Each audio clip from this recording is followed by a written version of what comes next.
जय हिंद मेरे प्यारे साथियों। तो कैसे हैं आप लोग? आई होप आप सब लोग बढ़िया होंगे। सो गाइस, आज के इस वीडियो में हम मैथ्स के प्रैक्टिस सेट नंबर 30 करने वाले हैं। देखिए, मैथ्स के प्रैक्टिस सेट नंबर 30 है। अगर आप इससे पहले जितने भी प्रैक्टिस सेट नहीं किए हैं, आप उसको ज़रूर देखिएगा। आपको उससे जो है कुछ ना कुछ सीखने को ज़रूर मिलेगा, ठीक है।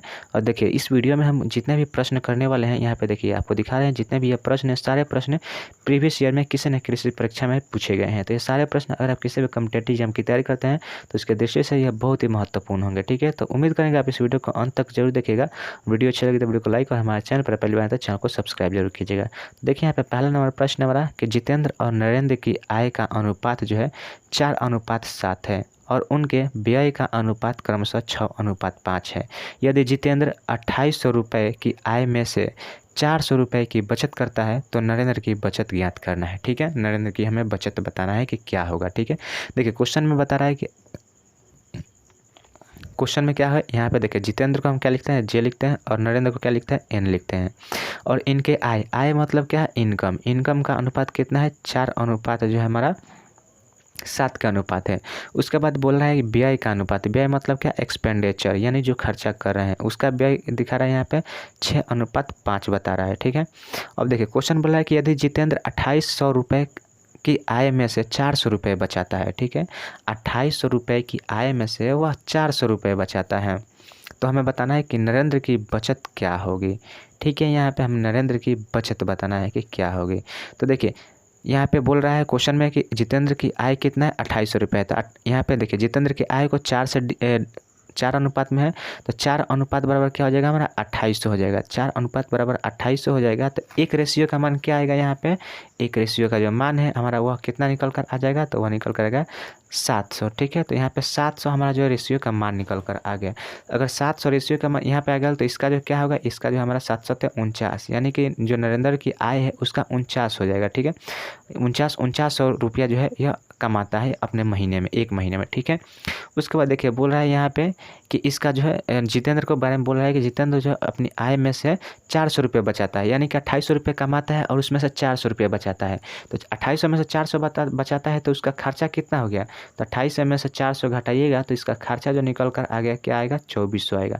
और यह 2400 जो है वह 6 के बराबर है। तो 6 से यह कितना गुना है, 6 के यह जो है 4 गुना है, ठीक है। 400 गुना है, 6 चौका 24, 400 गुना है, तब जाकर ये इतना आ रहा है। तो उसी तरह से देखिए, यहाँ पे बताना है कि यह जो इसका जो तो यहाँ पे हमें देखिए 6 बराबर कितना 2400 की है, तो उसी तरह 1 का अनुपात 400 आ गया। तो 400 आ गया तो 5 में 400 आप उससे गुना कीजिएगा तो इसका जो एक्सपेंडिचर निकल, यानी इसका जो व्यय है वह निकल कर कितना आ जाएगा, तो 5 के 20, यानी कि यह 2000 रुपया यह जो खर्चा करता है। और नरेंद्र जो है 2000 रुपया खर्चा करता है और 4900 रुपये कमाता है। तो इसका हमें बचत बताना है। तो इसका बचत मतलब सेविंग इसका क्या हो जाएगा, तो सेविंग आप इसके इनकम में से इसके एक्सपेंडिचर यानी इसके आय में से इसके जो है क्या व्यय को घटा दीजिएगा तो आपका बचत निकल कर आ जाएगा। तो 4900 में से 2000 घटाइएगा तो क्या आएगा, 2900 आएगा। तो ये 2900 जो रुपया है वह अपने लिए क्या करता है, नरेंद्र बचाता है। तो ऑप्शन में देखिए, ऑप्शन जो है ऑप्शन ए में जो है हमारा राइट आंसर दिया है 2900 रुपया। देखिए, इस क्वेश्चन में आपको क्या करना था, लॉजिकली समझना था। लॉजिकली समझिएगा। देखिए, इनके दोनों का आय का अनुपात दिया है 4:7 और जितेंद्र का जो है आय भी बता दिया है 2800। तो 4 रेशियो बराबर 2800 हो जाएगा। तो 2800 हो जाएगा तो एक रेशियो का मान कितना आ रहा है, 700 आ रहा है। तो 700 में 7 से गुना कीजिएगा तो नरेंद्र का आय निकल कर आ जाएगा 4900।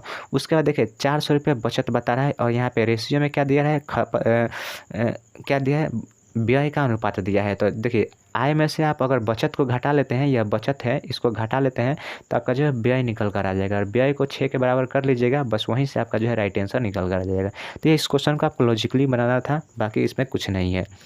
चलिए, अब बढ़ते हैं नेक्स्ट प्रश्न की ओर। तो देखिए, दूसरा नंबर यहाँ पे प्रश्न है। क्वेश्चन बोल रहा है कि वस्तु ए पर 20% की छूट और वस्तु बी पर 15% की छूट के बराबर है, तो ए और बी के अंकित मूल्य का अनुपात क्या होगा, ठीक है। देखिए, अगर आप किसी वस्तु पर कितने भी प्रकार का अगर छूट देते हैं तो उस वस्तु को छूट देने के बाद जो है वस्तु बेचा जाता है तो उसका जो सेलिंग प्राइस निकलता है, ठीक है। वस्तु पे छूट देने के बाद, अंकित मूल्य पर छूट देने के बाद सीधा विक्रय मूल्य आता है।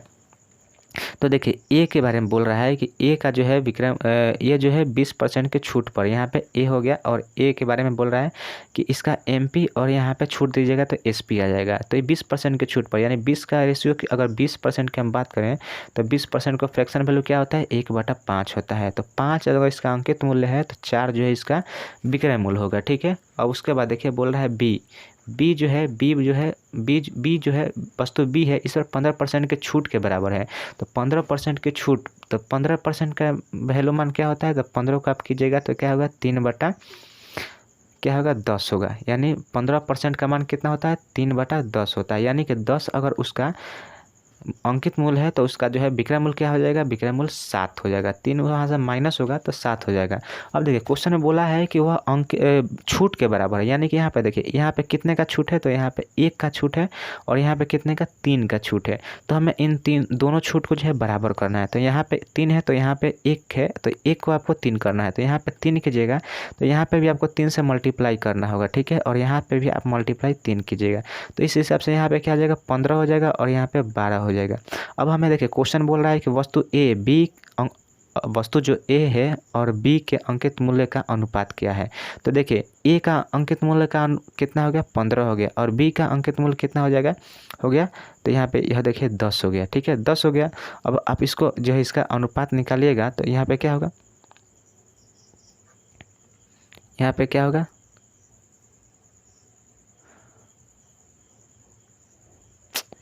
सॉरी देखिए यहाँ पे हम थोड़ा सा मिस्टेक कर दिए हैं। यहाँ पे 15% जो है, 15% को आप अगर फ्रैक्शन वैल्यू करते हैं, 5 या 15 और 5 दूना का 10, यानी कि 3/20 आता है। यहाँ पे थोड़ा सा मिस्टेक हुआ है तो इसको आप 20 बना लीजिएगा और यहाँ पे इसको 3 घटाइएगा तो 17 हो जाएगा।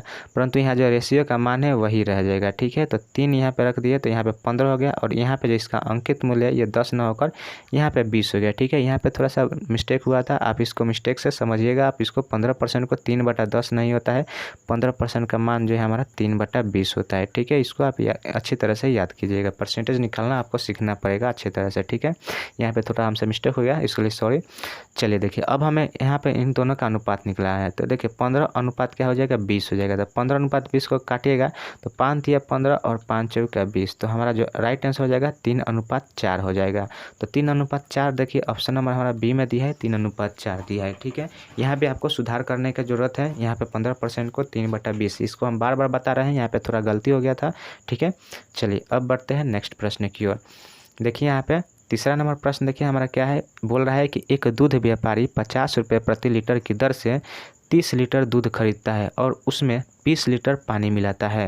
और पानी देखिए पानी को यहाँ पे लिख दिया है मुफ्त है, ठीक है। यदि इस मिश्रण को 48 रुपये प्रति लीटर की दर से बेचता है तो उसका लाभ प्रतिशत निकालना है।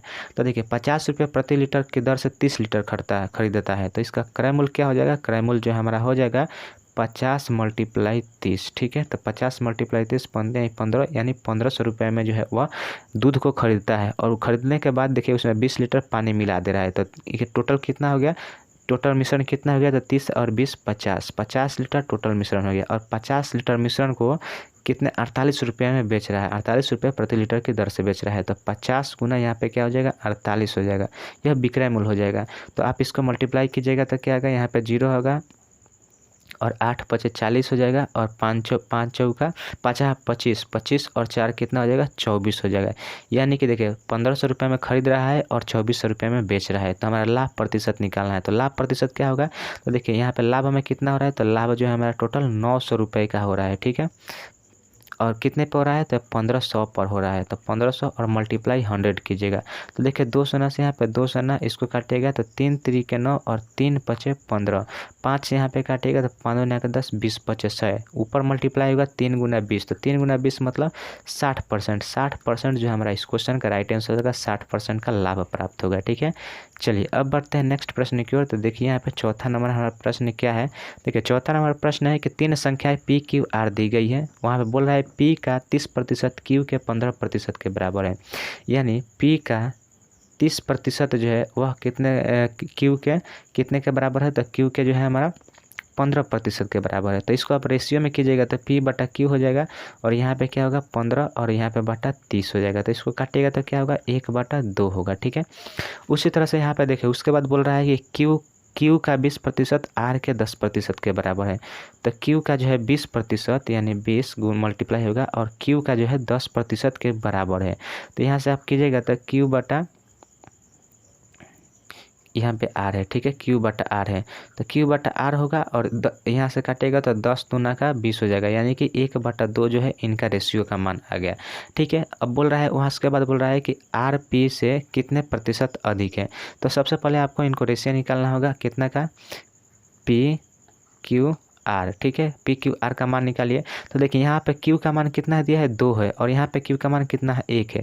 तो दोनों जगह तो Q का मान हमें बराबर करना होगा। तो यहाँ पे 2 से मल्टीप्लाई कीजिएगा तो यहाँ पे Q 2 हो जाएगा, वहाँ पे भी 2 हो जाएगा। तो यहाँ ऊपर मल्टीप्लाई कीजिएगा तो नीचे भी आपको मल्टीप्लाई करना पड़ेगा इस समीकरण को संतुलित करने के लिए, ठीक है। तो देखिए P का रेशियो कितना आ गया 1 और Q का रेशियो कितना आ गया 2 और R का 2 से गुना होगा तो कितना हो जाएगा 4, यानी इसका रेशियो का मान 4 आ गया। अब इसके बाद क्वेश्चन में देखिए बोला है कि R जो है P से कितने प्रतिशत अधिक है। तो यह R है और P है यहाँ पे है, तो 1 से यह 4 कितने प्रतिशत अधिक है, यानी 3 अधिक है। कितने पे, 1 पे मल्टीप्लाई 100 कीजिएगा तो यह जो हमारा राइट आंसर हो जाएगा कितना 300% हो जाएगा।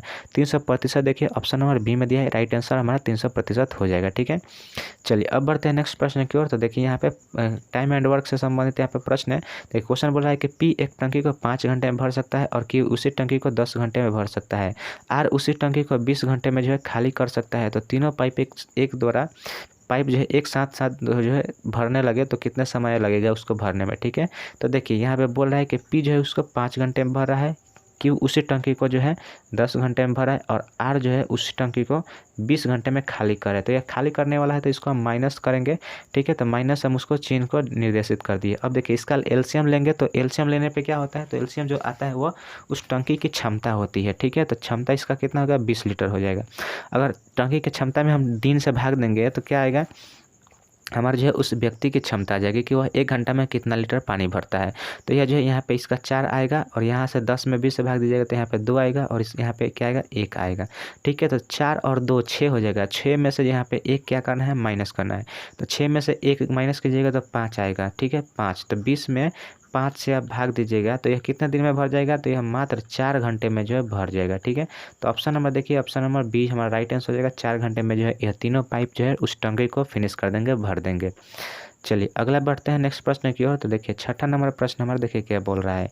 छठा नंबर प्रश्न है कि स्थिर जल में नाव की गति और धारा की गति का अनुपात कितना है, 8:3 है। तो मान लीजिए हम नाव की गति को क्या करते हैं, v मानते हैं और अनुपात करते हैं, धारा की गति को क्या मानते हैं, u मानते हैं। तो यहाँ पे आप इसको देखिएगा, v जो है हमारा नाव की गति है और u जो है धारा की गति है और इनका अनुपात कितना है 8:3 है, ठीक है। उसके बाद देखिए बोल रहा है कि नाव धारा के अनुकूल 22 किलोमीटर की यात्रा 24 मिनट में करता है। देखिए नाव जो है धारा के अनुकूल 22 किलोमीटर की यात्रा 24 मिनट में करता है। तो अगर आप इसके जो है क्या करेगा, अनुकूल धारा के दिशा में अगर आपको चाल निकालना होगा तो क्या कीजिएगा, 22 में से आपको 24 में भाग देना होगा। तो देखिए 22 किलोमीटर में और 24 मिनट में है तो इसको घंटा में बदलने के लिए क्या कीजिएगा, 60 से भाग दीजिएगा तो 60 जो है ऊपर आकर मल्टीप्लिकेशन कर देगा। अब इसको काटिएगा तो देखिए 6 चौक कितना होगा, 12 दूना का 24 और यह 12×5 60 होता है।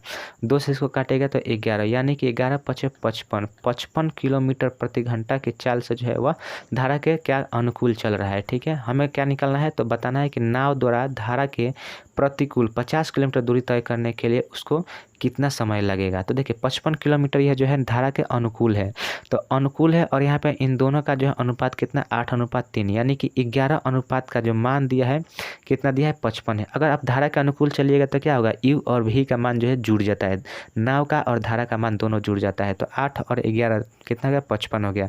तो यहाँ से हमारा इन दोनों का मान निकल कर आ गया। तो एक रेशियो का मान कितना आ जाएगा 5, तो यहाँ से 5 निकल कर आ गया। तो यहाँ पे 5 मल्टीप्लाई कीजिएगा, यहाँ पे भी 5 मल्टीप्लाई कीजिएगा। तो इस हिसाब से यहाँ पे क्या हो गया, u का मान जो हमारा 8×5 40 हो जाएगा, अनुपात बनते हैं 15। देखिए 40 अनुपात में हमारा क्या हो जाएगा, वह 40 किलोमीटर प्रति घंटा की स्पीड से जो है वह धारा गति से नाव चलता है और 15 किलोमीटर प्रति घंटा से धारा चलता है। हमें क्या प्रतिकूल निकालना है। प्रतिकूल निकालने के लिए क्या कीजिएगा, दोनों का चालों का जो अंतर होता है, तो दूरी हमारा 50 है और दोनों चालों का अंतर कितना हो जाएगा 25 हो जाएगा और 25 में 50 से भाग दीजिएगा तो 2 घंटा आएगा। तो ऑप्शन नंबर जो है 2 घंटा वाला राइट आंसर हो जाएगा। देखिए ऑप्शन जो हमारा ऑप्शन नंबर डी में दिया है 2 घंटा, इसका राइट आंसर हो जाएगा। ठीक है, चलिए अब बढ़ते हैं नेक्स्ट प्रश्न की ओर। तो देखिए नेक्स्ट यहाँ पे 7 नंबर प्रश्न है हमारा कि एक वृत्त का व्यास कितना है 20 सेंटीमीटर है। ठीक है, और एक जीवा ए बी की लंबाई 10 सेंटीमीटर है। तो इस जीवा द्वारा इस एक वृत्त के केंद्र पर बना कोण का मान क्या होगा। ठीक है, बना कोण का हमें क्या करना है, मान निकालना है। तो देखिए वृत्त हमें निकालना है, वृत्त बनाना है। तो देखिए यहाँ पे वृत्त हो गया,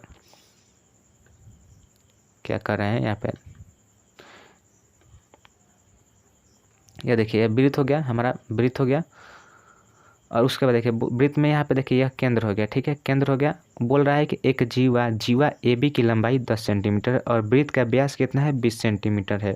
ठीक है, तो देखिए 20 सेंटीमीटर अगर हम इसका व्यास खींचते हैं, 20 सेंटीमीटर यहाँ पे व्यास खींचते हैं तो इसका त्रिज्या कितना हो जाएगा, यह 10 हो जाएगा और यह 10 हो जाएगा। ठीक है, त्रिज्या 10 हो रहा है। तो ए बी यहाँ देखिए एक जीवा बोल रहा है ए बी जीवा एक है जिसकी लंबाई भी कितना है 10 सेंटीमीटर, यानी इसके त्रिज्या के बराबर है। और बताना है इस जीवा द्वारा वृत्त के केंद्र पर बना कोण। तो देखिए इस जीवा द्वारा वृत्त के केंद्र पर बना कोण का मान हमें निकालना है। ठीक है, तो देखिए यहाँ पे आप देख रहे हैं कि इस जीवा का लंबाई कितना है 10 है और यह दोनों जो है यह त्रिज्याएं हैं। तो ये त्रिज्याएं 10-10 का हो जाएंगे, यानी कि तीनों भुजाएं हमारा 10-10 का हो गया। तो तीनों भुजाएं 10-10 का हो गया, यानी कि यह जो त्रिभुज है वह समबाहु त्रिभुज है। तो समबाहु त्रिभुज का क्या होता है, समबाहु त्रिभुज का जो है प्रत्येक कोण कितने डिग्री का होता है, तो प्रत्येक कोण 60 डिग्री का होता है। यह एक थ्योरम ही है, एक सीधा सीधा क्या है, प्रमेय है। तो ऑप्शन नंबर देखिए सी इसका राइट आंसर हो जाएगा, 60 डिग्री का उसका जो है प्रत्येक कोण 60 डिग्री का होगा। ठीक है, तो ऑप्शन सी इसका राइट आंसर हो गया।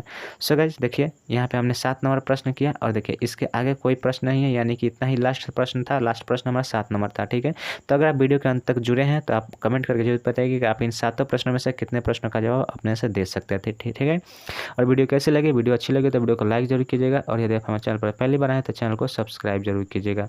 तो चलिए अब मिलते हैं नेक्स्ट वीडियो में, तब तक के लिए जय हिंद जय भारत।